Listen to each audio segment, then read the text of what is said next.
Hello everyone, मेरा नाम है गौरव सिंह और आपका स्वागत है आपके चैनल मैथमेटिक्स की बात में। हम लोग आज पढ़ने वाले हैं क्लास 10th की मैथमेटिक्स का चैप्टर नंबर 8 जिसका नाम है ट्रिग्नोमेट्री। ठीक है, ट्रिग्नोमेट्री को हम लोग पूरे डिटेल में डिस्कस करेंगे। इस चैप्टर के सारे कॉन्सेप्ट और सभी के सभी क्वेश्चंस को भी हम लोग सॉल्व करने वाले हैं। ठीक है, तो आप हमारे साथ बने रहिए और इस चैप्टर को एंजॉय करिए। तो ट्रिग्नोमेट्री का जैसे इसमें ट्रिग्नोमेट्री जो है मेजरली टू वर्ड से मिलके बना होता है। एक होता है ट्राइगोनल और दूसरा है मेट्रोन। ये जो ट्रिग्नोमेट्री है ये एक ग्रीक वर्ड है। ट्रिग्नोमेट्री जो है ये ग्रीक वर्ड है। ट्रिग्नोमेट्री जो है वो ग्रीक वर्ड से मिलके बना है। दो ग्रीक वर्ड होते हैं जिसका एक का नाम आता है ट्राइगोनन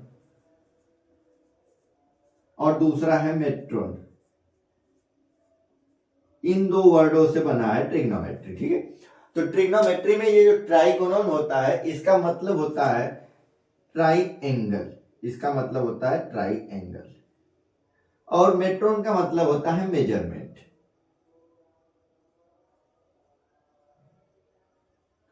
मेट्रोन का मतलब होता है मेजरमेंट। तो बेसिकली हम लोग क्या कर सकते हैं कि जो ट्रिग्नोमेट्री है उसमें हम लोग किसी ट्राइंगल के साइड्स को मेजर करेंगे, एंगल्स को मेजर करेंगे। इन सभी को मेजर करने के लिए जो ब्रांच यूज होती है मैथमेटिक्स की उसको हम लोग कहते हैं, वो क्या है, ट्रिग्नोमेट्री है। और जैसे अगर आपसे जनरली सब लोग पूछते हैं ये सब का यूज कहाँ पे होगा, तो ट्रिग्नोमेट्री का जनरली यूज होता है हाइट और डिस्टेंस मेजर करने के लिए। जैसे कोई मॉन्यूमेंट है, जैसे ताजमहल की आपको हाइट मेजर करनी है, तो आप ताजमहल पे चढ़ के तो उसकी हाइट मेजर करेंगे नहीं।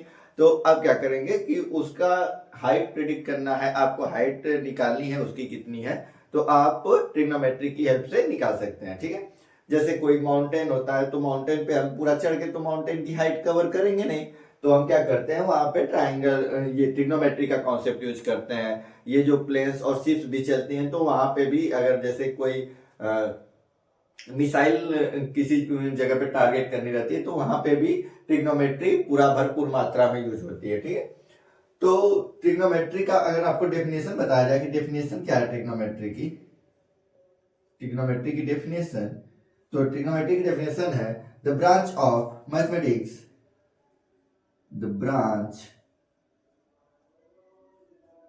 of mathematics, the branch of mathematics that the branch of mathematics that deals with that deals with that deals with that deals with sides and angles, sides and angles of sides and angles of a triangle, of A triangle.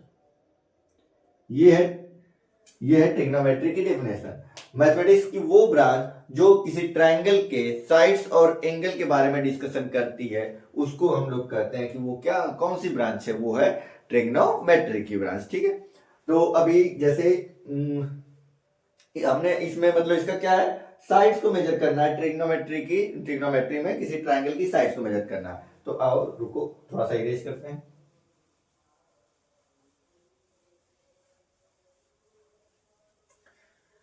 चलिए देखिए, board को two parts में कर लेते हैं। ठीक है, इधर देखते हैं। जैसे कि अभी ट्रायंगल में हमने अभी इसका मेजरमेंट मतलब क्या था, कोई ट्रायंगल है आपका, इसको मेजर करना है तो आपको ट्रिग्नोमेट्री का यूज करना पड़ेगा।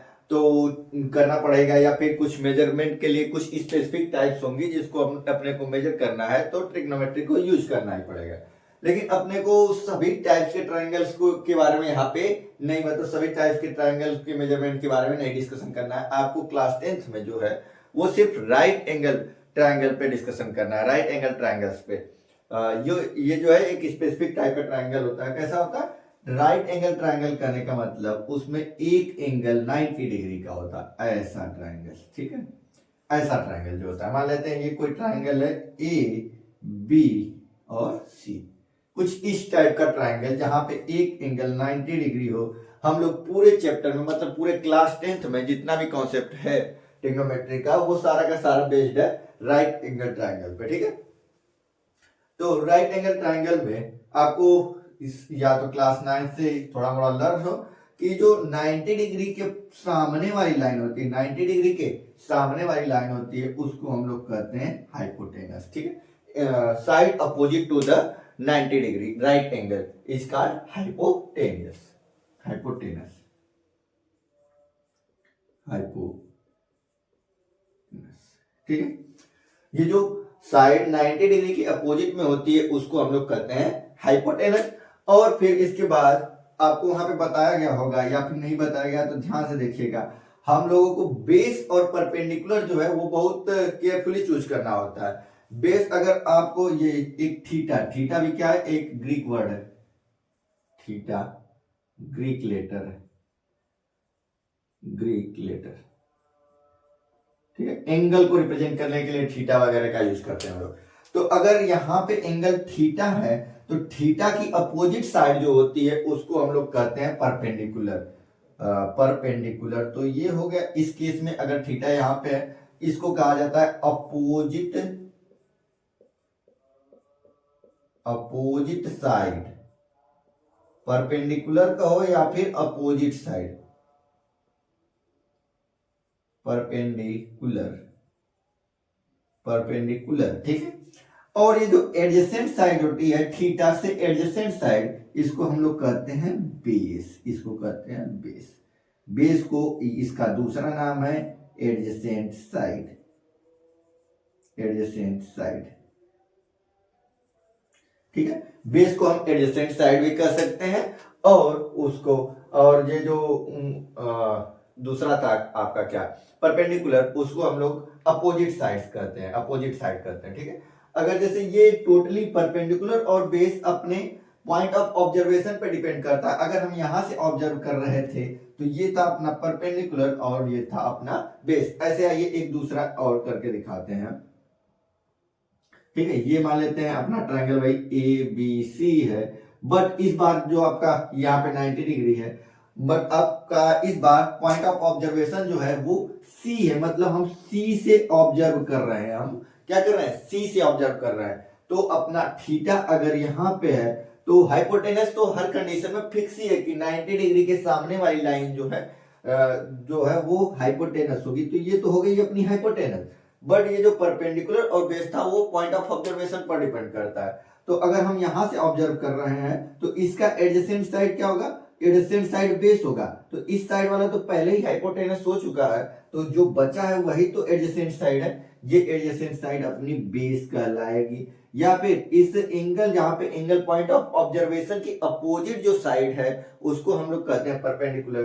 तो यहाँ पे पॉइंट ऑफ ऑब्जर्वेशन है तो इसके अपोजिट में ये वाली लाइन है, तो इस कंडीशन में ये हो जाएगा परपेंडिकुलर। ठीक है, ये बहुत इंपॉर्टेंट चीज है। इस पूरे चैप्टर में ऐसे क्वेश्चंस आएंगे जिसमें अगर आप ध्यान नहीं देंगे कि ये कहां से पॉइंट ऑफ ऑब्जर्वेशन है तो आपका आंसर गलत हो जाएगा, आपका पूरा क्वेश्चन ही गलत हो जाएगा। ठीक है, तो ये तो हो गई राइट एंगल ट्रायंगल के बारे में बात। और इसी के थ्रू अभी चल ही रहे हैं, तो आपने जब ये टॉपिक सारे पढ़े होंगे तो क्लास 8th या 9th में, तो राइट एंगल ट्रायंगल के बारे में आपने एक पाइथागोरस थ्योरम भी पढ़ा होगा। Pythagoras theorem, h square equal to p square plus b square. ये क्या है, Pythagoras theorem, Pythagoras theorem, PT, Pythagoras theorem.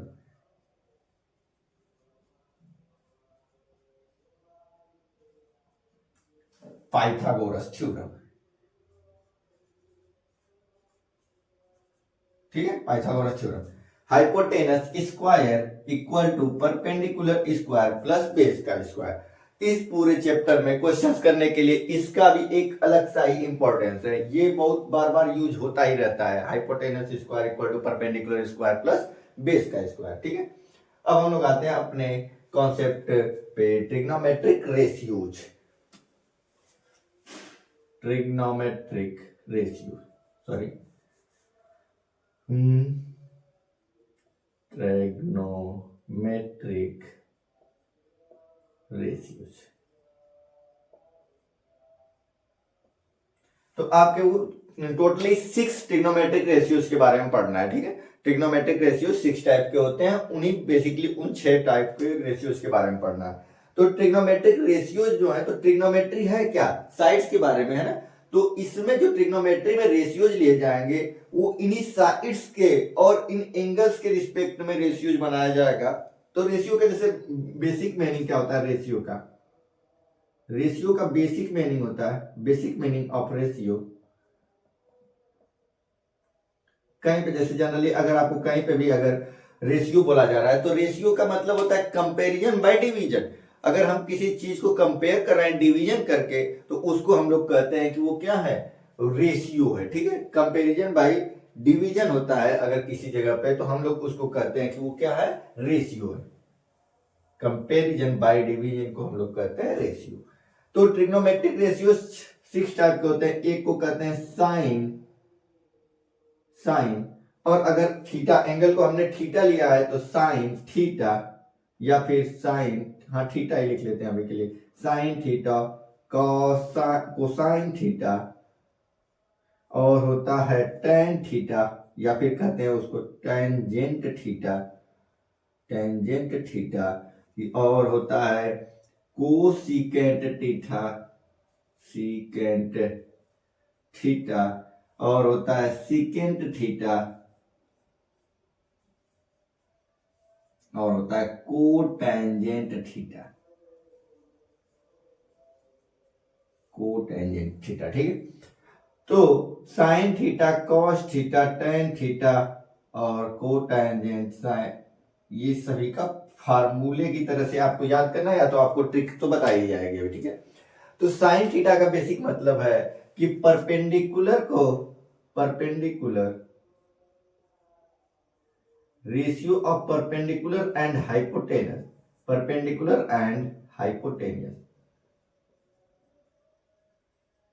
Perpendicular और हाइपोटेनस का अगर हम लोग रेशियो लेते हैं, परपेंडिकुलर और हाइपोटेनस का जो रेशियो है उस रेशियो को हम लोग कहते हैं साइन थीटा। अगर कोई परपेंडिकुलर और हाइपोटेनस का रेशियो ले रहा है तो उस रेशियो को कहते हैं हम लोग साइन थीटा।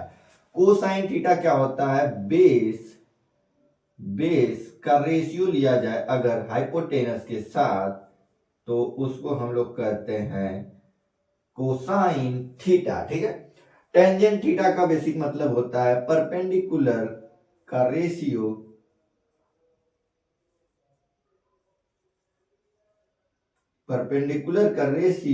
अगर बेस के साथ लिया जाता है तो उसको हम लोग कहते हैं कि वो किसके बारे में डिस्कशन हो रहा है, टेंजेंट थीटा के बारे में। परपेंडिकुलर और बेस का रेशियो, ठीक है। और ऐसे कोसिकेंट थीटा, कोसिकेंट क्या होता है, कोसिकेंट होता है हाइपोटेनस का रेशियो, हाइपोटेनस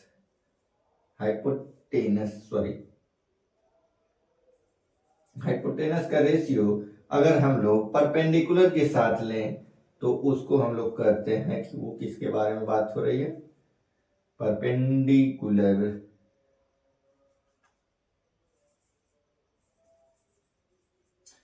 और सेकेंड में होता है हाइपोटेनस और बेस का रेशियो, हाइपोटेनियस एंड बेस का रेशियो।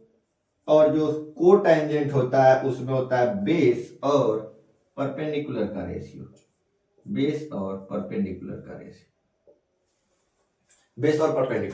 ठीक है। और ये जो साइन थीटा है तो इसको हम लोग पढ़ेंगे क्या, जैसे ये बोल रहे हैं साइन थीटा, तो इसको पढ़ते हैं प्रोनाउंस्ड एज,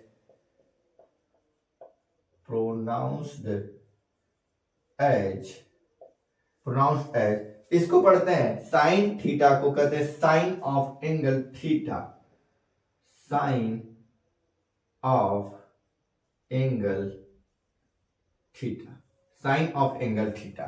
इसको कहते हैं कोसाइन ऑफ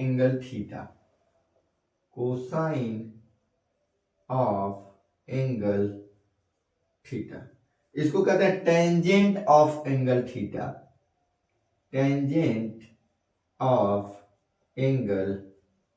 थीटा, इसको कहते हैं कोसिकेंट ऑफ एंगल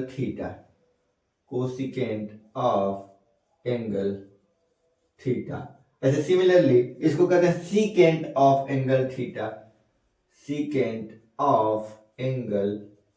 थीटा, और इसको कहते हैं कोटेंजेंट ऑफ एंगल थीटा।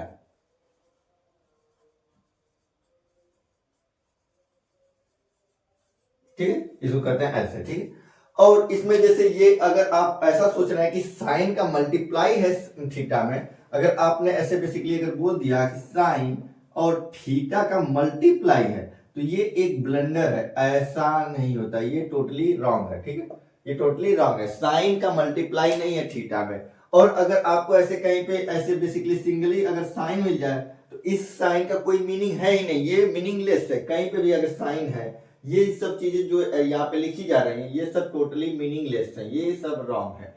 अगर आपको कहीं सिंगली साइन का कुछ मीनिंग ही नहीं है जब तक उसके साथ कोई एंगल ना हो। ठीक है, साइन के साथ एंगल का होना जरूरी ही जरूरी है। ये कुछ ऐसा लिखा है साइन या फिर कॉस या कॉस मल्टीप्लाई साइन, तो sorry cos multiply by theta, ten multiply by theta, तो ऐसा कुछ नहीं होता। ये जो अगर आपको ऐसा कहीं पे लिखा हुआ दिख जाए मतलब वो क्या है, रॉन्ग है। ठीक है, और ऐसे अगर साइन थीटा लिखा है तो ये सब चीजें अब ये आपको याद भी होने चाहिए। ठीक, perpendicular hypotenuse, base hypotenuse, perpendicular base, hypotenuse perpendicular, hypotenuse base, base perpendicular, ये आपको याद करना ही पड़ेगा। ठीक है, ये आपको लर्न होने चाहिए, तभी आपके क्वेश्चन हो पाएंगे।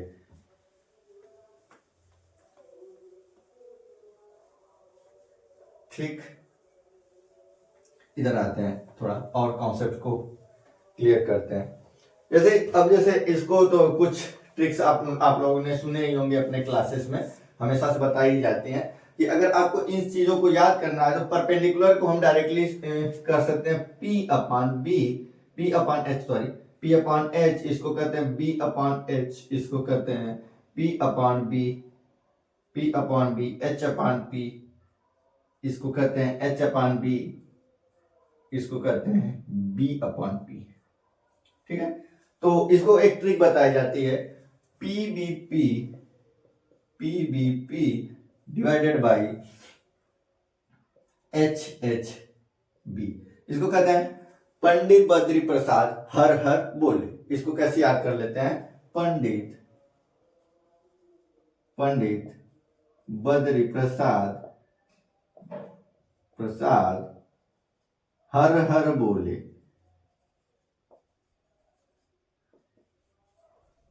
ठीक है, पंडित बद्री प्रसाद हर हर बोले, इस पंडित से P ले लिया गया, बद्री से B ले लिया गया, प्रसाद से P और HHB। तो इसमें जो पहले वाले को ऐसे अगर यूज करते हैं तो ये हो जाता है साइन का, और दूसरे और इसको लिया जाता है डिवाइड करके तो ये बन जाता है कॉस का, और इन दोनों को लिया जाता है तो ये बन जाता है टेन का, और फिर इसी का रेसिप्रोकल करते हैं तो ये इसी का रेसिप्रोकल करते हैं तो ये दूसरा वाला बनता है कोसिकेंट। तो इसको अगर h अपान बी कर देते हैं, h अपान पी कर देते हैं तो ये हो जाता है कोस साइन, कोसेक का हो जाता है। और इसको कहते हैं इसी को ऐसे पलट देंगे, h अपान बी होगा तो सेक का हो जाएगा, और ऐसे b अपान पी हो जाता है तो ये हो जाता है कॉट का, ये हो जाता है कॉट का। ठीक है, इसको कैसे याद करेंगे, पंडित बद्री प्रसाद हर हर बोले। या फिर कुछ लोग ऐसा बताते हैं कि पाकिस्तान भूखा प्यासा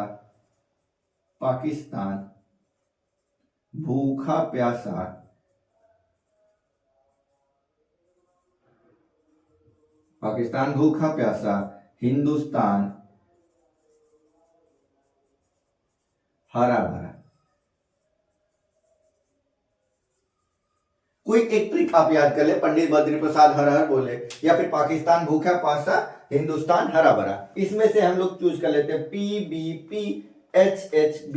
ये आपको अगर ये भी याद रहेगा तो आप इन सभी ये सारे फार्मूले आपको तुरंत के तुरंत याद हो ही जाएंगे। ठीक है, इसमें से लिखना कैसे है आपको, इस P अपान H को कहते हैं साइन, B अपान H को कहते हैं कॉस, P अपान B को कहते हैं टेन।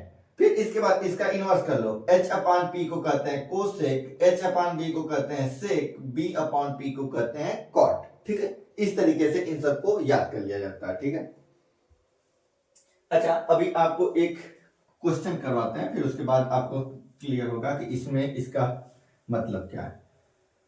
जैसे मान लेते हैं आपको एक क्वेश्चन दिया हुआ है अच्छा, इसके बीच में आपको रिलेशन भी बता देते हैं। हाँ, रिलेशन भी बता ही देते हैं, इसके बाद क्वेश्चन करते हैं। रिलेशनशिप बिटवीन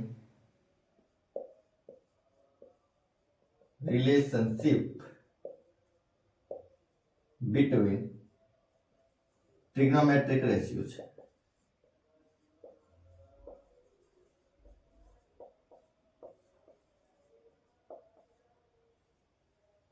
इन ट्रिग्नोमेट्रिक के रेशियोज के बीच में रिलेशन क्या होता है? जैसे ये जो साइन थीटा है, ये साइन थीटा है, वो किसके इक्वल है? परपेंडिकुलर अपान हाइपोटेनस के।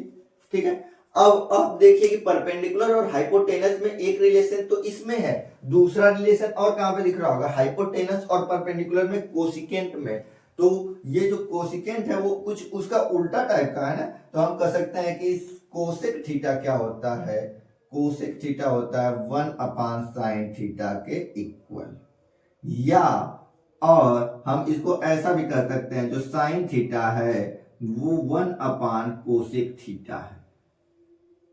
तो ये दोनों एक दूसरे के रेसिप्रोकल है। ये दोनों क्या होते हैं? एक दूसरे के रेसिप्रोकल होते हैं। ऐसे ही आपको कॉस का मालूम है, कॉस थीटा इक्वल टू होता है आपका बेस अपान हाइपोटेनस। तो आप यहां से एज्यूम करके वहां से बेस हाइपोटेनस के बीच में रिलेशन कॉस बताता है, और बेस और हाइपोटेनस के बीच में एक रिलेशन सीकेंट भी बताता है। तो आप इन दोनों को अगर कंबाइनली देखेंगे तो आप कह सकते हैं कि जो सेक थीटा है वो कॉस थीटा का रेसिप्रोकल है। ठीक है, या फिर आप ऐसा भी कह सकते हैं कि कॉस थीटा जो है वो कॉस थीटा जो है 1/1 सेक थीटा का 1/सेक थीटा का रेसिप्रोकल है। इसी तरह tan में भी आप कह सकते हैं, सॉरी हाँ, tan का भी बता देते हैं। tan थीटा को हम लिखेंगे परपेंडिकुलर और किस में रिलेशन था?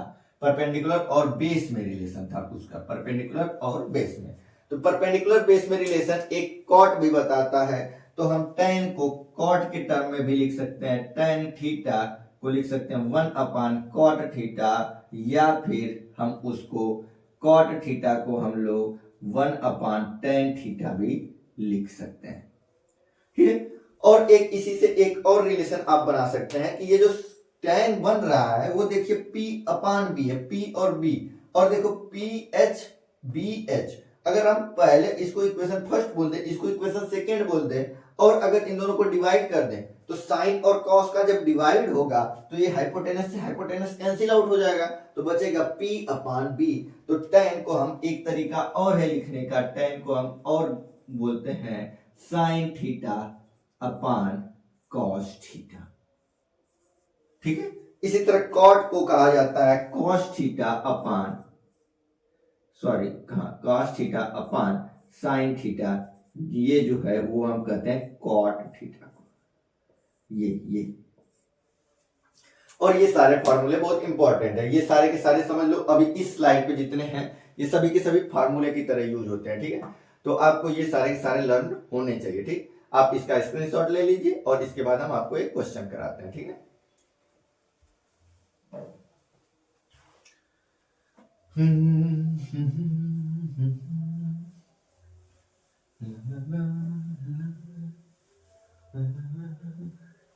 चलो एक क्वेश्चन करते हैं। मान लेते हैं कि कोई ट्रायंगल है, let right angle triangle ABC, triangle ABC right angle at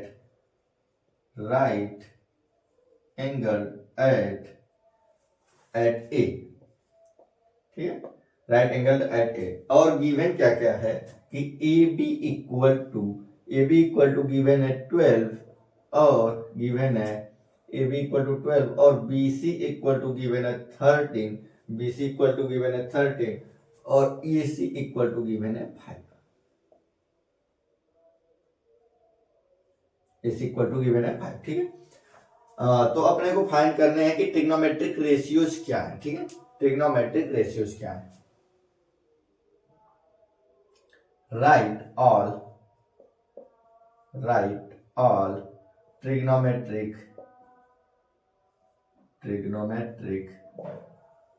ratios. तो हम लोगों को ट्रिग्नोमेट्रिक रेशियो लिखने तो पहले तो इस क्वेश्चन में बोला एक राइट एंगल ट्राइंगल, तो अपने एक राइट एंगल ट्राइंगल ड्रॉ कर देते हैं भाई। ये हो गया एक राइट एंगल ट्राइंगल अपना, ठीक है, ये राइट एंगल ट्राइंगल है। और अपने को राइट एंगल कहां बनाना है, मतलब 90 डिग्री कहां बनाना है, आपको 90 डिग्री ए पर बनाना है। तो हम करेंगे यहां पे लिखेंगे ए, ये हो गया बी और ये हो गया अपना सी। तो ए अगर ये है तो ए के सामने वाला यहाँ पे 90 डिग्री है, तो ये हो गया हाइपोटेनस। और यहाँ पे बीसी क्या है 13, तो ये वाला साइड हो जाएगा 13। ए बी है 12, तो ये वाला हो गया 12। ए सी हो गया 5, ठीक है ऐसे, ठीक है ऐसे सिंपल आ जाएगा। ये हो गया। तो अभी अपने को साइन थीटा, अगर सभी ट्रिग्नोमेट्रिक रेशियो लिखने हैं तो अपने को क्या क्या लिखना पड़ेगा, साइन थीटा की वैल्यू लिखनी है, कॉस थीटा की वैल्यू लिखनी है, टेन थीटा की वैल्यू लिखनी है, कॉट थीटा की वैल्यू लिखनी है, कोसेक की लिखनी है, कोसेक की लिखनी है, सेक थीटा की लिखनी है और कॉट थीटा की लिखनी है, कॉस थीटा की वैल्यू लिखनी है और टेन थीटा की वैल्यू लिखनी है, ठीक है। आपको ये सारी वैल्यू लिखनी है, साइन थीटा की वैल्यू लिखनी है, कॉस थीटा की वैल्यू लिखनी है, टेन थीटा की वैल्यू लिखनी है, कोसेक थीटा की वैल्यू लिखनी है, सेक थीटा की वैल्यू लिखनी है और कॉट थीटा की वैल्यू आपको लिखनी है। तो आपको याद होना चाहिए कि साइन थीटा की फार्मूला क्या होता है। साइन थीटा का फार्मूला होता है परपेंडिकुलर अपॉन हाइपोटेनस, और कॉस थीटा की फार्मूला होता है बेस अपॉन हाइपोटेनस, और tan थीटा का फार्मूला होता है परपेंडिकुलर अपॉन बेस, और कोसेक थीटा का फार्मूला होता है हाइपोटेनस अपॉन परपेंडिकुलर, और इसका होता है हाइपोटेनस अपॉन बेस, और कॉट का होता है बेस अपॉन परपेंडिकुलर। ये सारे फार्मूले आपको याद रहने चाहिए, ठीक है। अगर आपको फार्मूले याद है तो आप फटाफट से वैल्यूज रखेंगे। परपेंडिकुलर की वैल्यू यहाँ पे क्या है, तो परपेंडिकुलर की वैल्यू तो पूछेंगे आपकी सर ऑब्जर्व कहाँ पे कर रहे हैं, तो यहाँ पे क्वेश्चन में गिवन है कि हम लोग ऑब्जर्व बी के पास से कर रहे हैं, ठीक है। ऑब्जर्व हम लोग बी के पास से कर रहे हैं। थीटा एट, यहाँ पे गिवन है क्वेश्चन में कि थीटा एट एंगल बी, ठीक है। तो साइन थीटा की अगर हम वैल्यू इसके लिए एज्यूम करें तो इस एंगल थीटा के लिए, इस एंगल थीटा के लिए ये वाला हो जाएगा अपना परपेंडिकुलर, ये हो जाएगा अपना बेस और ये हो जाएगा अपना हाइपोटेन्यूस, ठीक है। तो परपेंडिकुलर की वैल्यू यहाँ पे क्या है, परपेंडिकुलर की वैल्यू 5, तो 5 अपॉन हाइपोटेनस है 13, तो हो गया साइन थीटा की वैल्यू हो गई 5 अपॉन में 13, ठीक है। ऐसे बेस अपॉन हाइपोटेनस, तो बेस की वैल्यू 12, हाइपोटेनस की वैल्यू 13। tan थीटा की परपेंडिकुलर अपॉन बेस, तो परपेंडिकुलर क्या है अपना, परपेंडिकुलर है अपना 5 और हाइपोटेनस है अपना 13, सॉरी बेस है अपना 12, और हाइपोटेनस है अपना 13 अपॉन परपेंडिकुलर है अपना 5, हाइपोटेनस है अपना 13, बेस है अपना 12 और बेस है अपना 12, हाइपोटेनस सॉरी परपेंडिकुलर है अपना 5। तो ये सारे के सारे हमने ट्रिग्नोमेट्रिक रेशियोज को ऐसे लिख दिया है, ठीक है। तो अगर आपको ये मालूम है और फार्मूले याद है तो कितनी आसानी से ये सारे के सारे क्वेश्चन हो गए, ठीक है। तो हम लोग एक और क्वेश्चन ऐसा ही करते हैं, फिर इसमें बताते हैं आपको क्या करना है। तो चलिए इसको इरेज करते हैं। अभी फार्मूलों को हम यहाँ पे रहने देते हैं ताकि कि अभी आपको जैसे लर्न तो होगा नहीं, तो इसलिए थोड़ी देर के लिए लिखा रहने देते हैं। फिर जैसे जैसे आप जैसे क्वेश्चंस को प्रैक्टिस करेंगे ना, तो उसके थ्रू भी आपको ये फार्मूले सारे के सारे आपको याद हो ही जाएंगे, ठीक है। आपको किसी ट्रिक की जरूरत ही नहीं पड़ेगी, आप प्रैक्टिस करेंगे तो मान लेते हैं हम कोई क्वेश्चन जिसमें गिवन है कि sine theta equal to, sine theta equal to given है, मान लेते हैं कि परपेंडिकुलर अपॉन होता है ना, तो 4/5 मान लेते हैं गिवन, ठीक है। साइन थीटा इक्वल टू 4/5 है, ठीक। तो क्या करना है कि find other trigonometric ratios, find other trigonometric ratios, find other trigonometric ratios. तो एक यहाँ पे तो गिवन है, एक अपने को गिवन है कि साइन थीटा है अपना 4/5, तो अदर ट्रिग्नोमेट्रिक रेशियोज अपने को मालूम करना है। In triangle ABC, in triangle ABC, in triangle ABC, in triangle ABC right angle at 90 degree at right angle at b, और गिवन है कि मान लेते हैं कि बी हो गया सी पर, सी थीटा एट सी, थीटा एट सी, ये ऐसा कुछ क्वेश्चन गिवन है, ठीक है। तो अपने को एक पहले एक राइट एंगल ड्रॉ करते हैं। सबसे पहला काम है कि अपने को राइट एंगल ड्रॉ करना है, ठीक है। तो राइट एंगल ड्रॉ किया हमने, तो इसका कुछ नेमिंग कर लेते हैं। राइट एंगल है बी पर, तो ये वाला पॉइंट हो जाएगा बी, ये वाला पॉइंट हो जाएगा अपना, कहां पे बना लिया जाए, ये हो गया सी, ये हो गया ए, ऐसे चल गया ए बी सी, ठीक है। यहाँ पे अपने को थीटा कहां पे बनाना है, सी पर बनाना है, तो थीटा अपना यहां पर है। और देखो तो अगर साइन थीटा इक्वल टू ये गिवन है, तो ये हो गया साइन थीटा इक्वल टू 4/5, ये एक ट्रिग्नोमेट्रिक रेशियो अपने को गिवन है। तो क्या, और साइन थीटा की फार्मूला क्या होता है, परपेंडिकुलर अपॉन हाइपोटेनस, ठीक है, परपेंडिकुलर अपॉन में हाइपोटेनस। तो यहाँ पे देखो एक बेसिक गलतियां जो आपसे होती ही होती हैं, आप क्या कर देंगे कि इस परपेंडिकुलर को लिख देंगे 4 और हाइपोटेनस को लिख देंगे 5, लेकिन ऐसा नहीं है बच्चा, ठीक है। आपको क्या ध्यान में क्या रखना है, ये रेशियो है ना, रेशियो एग्जैक्ट तो थोड़े होता है कि ये पी इतना हो गया। जैसे एक अगर एग्जांपल दिया जाता है, तो एग्जांपल एज वाला सबसे अच्छा है। मान लेते हैं कि अगर आपकी एज अगर 15 है या फिर 16 है, कुछ ऐसा है, मान लेते हैं कि आपकी 15 है और मेरी कुछ ऐसे मेजर कर लिया जाए कि मान लेते हैं मेरी 20 है, ये आपकी एज है, ये मेरी एज है, ये, ठीक है। अगर आपकी और मेरी एज का रेशियो लेना है, तो रेशियो क्या होता है, कंपैरिजन बाय डिवीजन। तो हम आपकी एज में और मेरी एज में रेशियो निकालना है, तो आपकी एज में मेरी एज से डिवाइड कर देंगे, ये हो गया 15 डिवाइडेड बाय 20, और इसको कैंसिल करेंगे तो ये क्या आ गया 3/4, ठीक है। तो यहां से मिला है आपका और मेरी एज का रेशियो जो है वो 3:4 है। आपके और मेरी एज का रेशियो जो है 3:4।